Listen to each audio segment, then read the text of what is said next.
Aku akan berbagi tips untuk hati batuk flu anak. Kebetulan aku tadi dapat dari postingan juga.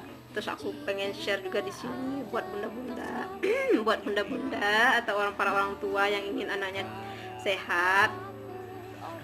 Akan dicoba, mana tawan lebih mujarab ya. Nah ini dia, siapkan bawang putih 2 siung.